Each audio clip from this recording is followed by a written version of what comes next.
desafio dele é como ele vai tratar na seleção. Até hoje cedo eu provoquei o Bernardo, conversando por WhatsApp, com relação a técnicos de clubes que fizeram sucesso nas seleções. Eu, sinceramente, Bernardo, achava que fosse exatamente o contrário. O contrário. E, na verdade, nós temos 4, acho que 3 ou 4 no máximo, que não tiveram história ligada a clubes antes de serem campeões mundiais. Né? O Fontana, do Uruguai, em 50, que ganhou do Brasil aqui no Maracanã. O Enzo Bearzot, mais ou menos, porque o time que ele treinou era... Um prato, né? Um time praticamente inexistente. Em 82. O Beckenbauer, isso, na Copa de 90.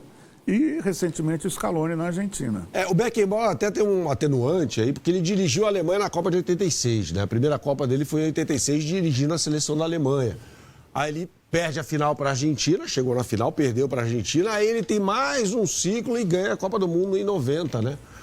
Mas você tem razão, você pega o histórico de todos os técnicos campeões, eles começam a carreira em clubes. Então, mas por que eu fiz essa pergunta? Porque o ciclo de preparação é diferente. Né? O clube, você está lá dentro, dia a dia. Se você quiser, ainda você mora no CT do clube. Né? Alguns moram, outros não. E aí você tem... Seleção não, Ivan, é sazonal, são períodos. Eu acho que tem aspectos positivos e negativos, tá? É claro que você precisa das relações, e por isso o dia a dia é importante, para que você possa construir um grupo comprometido. Eu acho isso muito importante. Agora, ao mesmo tempo, ele tem que se adaptar àquilo que ele tem no clube. Na seleção é diferente. Ele escolhe os melhores. Eu vou escolher os melhores. E assim, nós vamos poder discutir isso com mais profundidade no programa, mas ele está pegando uma seleção que vai oferecer fartura para ele. Ah, mas o Brasil não tem mais aqueles grandes protagonistas espalhados pelo mundo. Ok, hoje a parada está mais nivelada mesmo. Agora, ele tem jogador. Ele não vai poder reclamar. Ele está pegando uma seleção que vai poder oferecer a ele um belíssimo cardápio. Eu acho que ele vai... A convocação do Casemiro passa muito por isso que você falou aí. Ter o olho dele no grupo. O homem de confiança do Ancelotti no grupo é o Casemiro. Vinícius Júnior. Quando o Militão estiver bem, o Militão será convocado. Quando o Rodrigo estiver bem, o Rodrigo será convocado. São caras que fazem parte do ciclo do Ancelotti, que ele construiu no Real Madrid, né? Então, esses caras vão ser que meio que os olhos do Ancelotti ali no grupo, né? O Rafinha, ele tem uma boa relação com o Rafinha, embora jogue no Barcelona, né? Seja um rival do Real Madrid, mas eles conversaram. O Ancelotti revelou isso, né? Que eles conversaram antes de ele aceitar o convite da CBF. Então, ele vai com os caras dele ali, né? Que...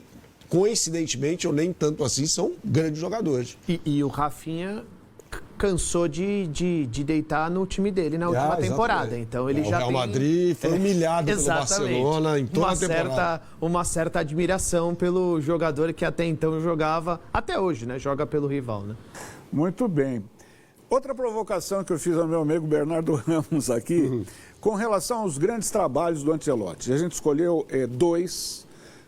no início a gente ia pegar os times que naquele ano foram até a decisão do Mundial da FIFA, mas a gente preferiu pegar como recorte a decisão da Champions League.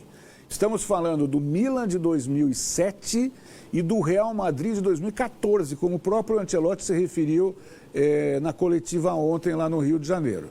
Então vamos começar colocando os campinhos para a gente ver aonde que a seleção brasileira vai entrar nessa história, né? Então o Lucas produziu essa tela e depois a gente vai encaixar os outros campinhos aqui. Em 2007, na decisão da Champions contra o Liverpool, o Milan venceu por 2-1 e esse era o time, e você vai ver que já tem brasileiro. Vai começar pelo goleiro Dida, né? Odo pela direita, Nesta, Maldini e Ankulovski, aqui pela esquerda. Meio campo, Gattuso, Pirlo e Ambrosini.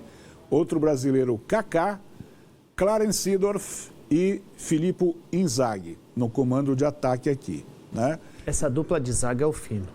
Nossa. Vamos parar nessa tela primeiro. Eu queria que vocês falassem um pouquinho a respeito desse time que marcou a história dele no futebol italiano, né? Então, esse time não só é um ícone no campo, como é um ícone na filosofia do Ancelotti. Se você observar a formação 4-3-2-1, faz assim. É conhecido mundialmente como árvore de Natal. Assim foi denominado o esquema do Ancelotti no início da carreira dele, quando ele começa a ter sucesso. Então, esse time aí é um ícone na carreira do Ancelotti justamente pela consagração da árvore de Natal, tá?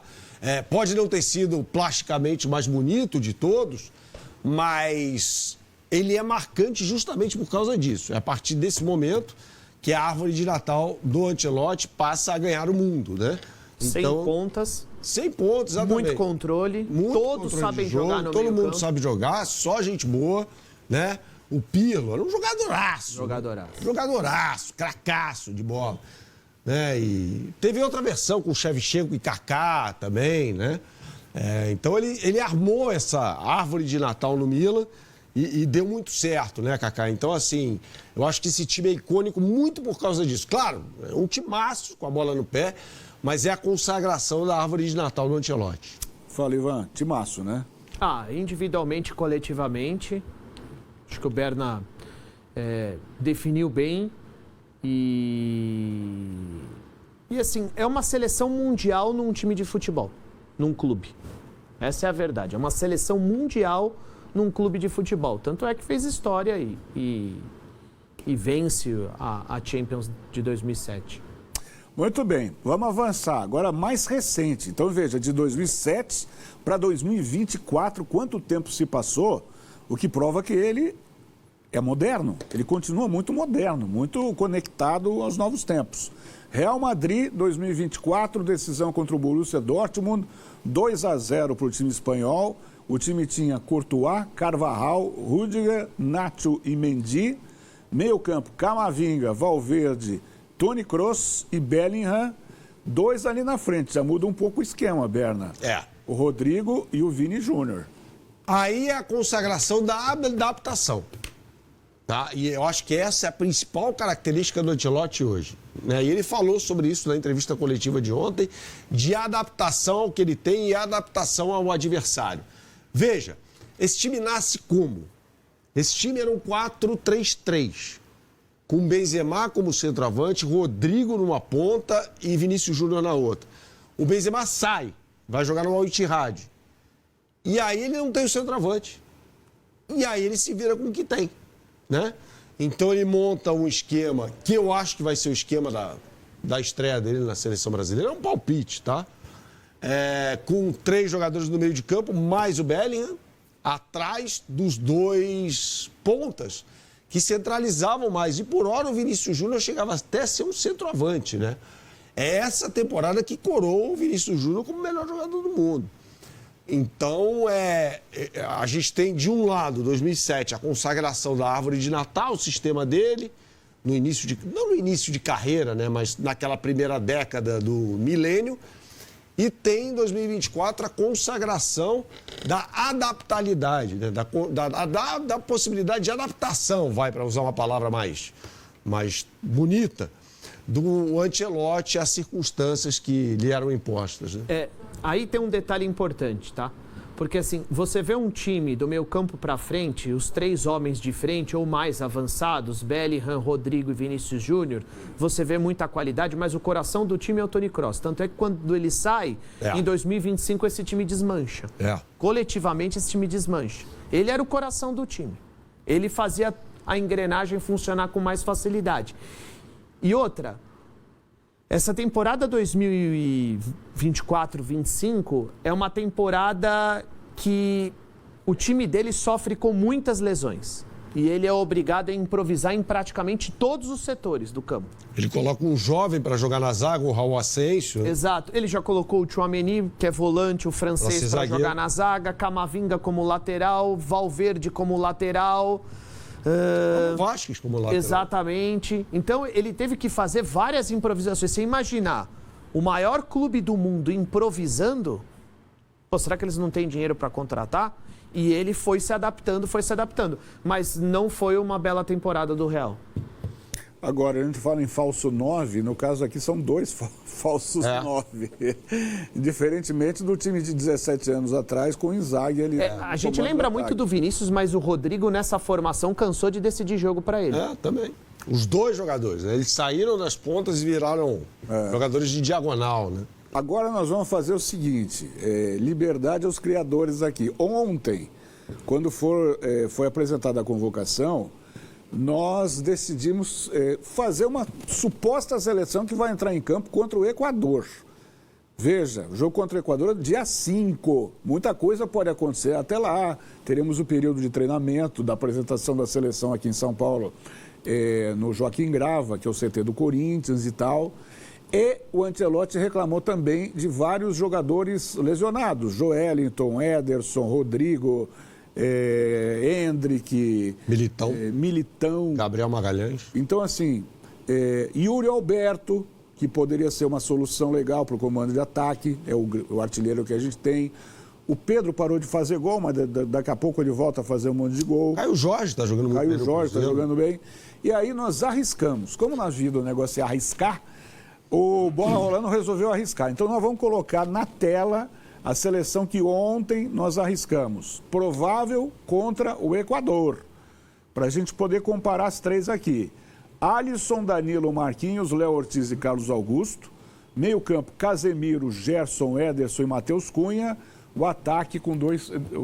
O Antony é ponta. Ponta direita. É mais ponta, né? É mais ponta. Antony e Vini Júnior, ou seja, 2 falsos 9. É a escalação que mais combina com a última que ele teve do Real Madrid. Eu acho que o que fez com que a gente fosse por esse caminho aí foi justamente a entrevista coletiva, né? Que ele fala que o time de 2025 não estava legal e que, bom, não, de 2024 sim. Né? Então, eu acho que vai nessa linha aí. Até porque tem jogadores aí na seleção que estão adaptados a jogar dessa forma. O Vinícius Júnior, o Casemiro, né? São caras que jogaram com o Ancelotti assim. Então, eu acho que não vai ser um problema muito grande. Eu acho, do mesmo jeito que nós ontem falamos aqui, que talvez a convocação não tenha sido 100% dele, ele contou com o staff ali da CBF, o Rodrigo Caetano e o Juan.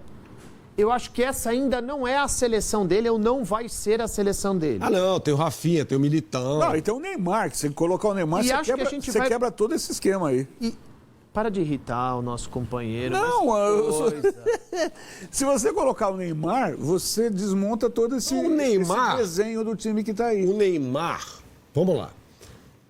Se for um jogador de futebol, coisa que ele não é mais, mas se ele for um jogador de futebol, assim, um passe de mágica, ele é o Bellingham do Ancelotti. Pode fazer essa função. Ele seria o Bellingham do Ancelotti. Mas qual a idade do Bellingham? Ah, muito mais jovem. Muito mais jovem. Muito mais jovem. Então tem essa diferença também. Tem a qualidade que... É mais o Rames Rodrigues da seleção colombiana, com mais liberdade, sem tanta responsabilidade para marcar. Rames que jogou com o Ancelotti, né? Jogou com o Ancelotti. No Everton. Não, no Everton e no Real Madrid. No Real Madrid ele pega 14. É verdade. Ele pega o Rames Rodrigues. É que o Rames não era 14, titular. 15. Ele não era titular. Quando o Ancelotti é demitido, o Rames Rodrigues Nós estava não falamos do time do Bayern de Munique com ele, né? Mas eu acho que não foi tão marcante, né? Não marcou muito. Eu acho que Real Madrid e Milan são os grandes... Mas eu acho que a gente Teve vai Chelsea, teve Paris Saint-Germain, Teve. Eu acho que a gente vai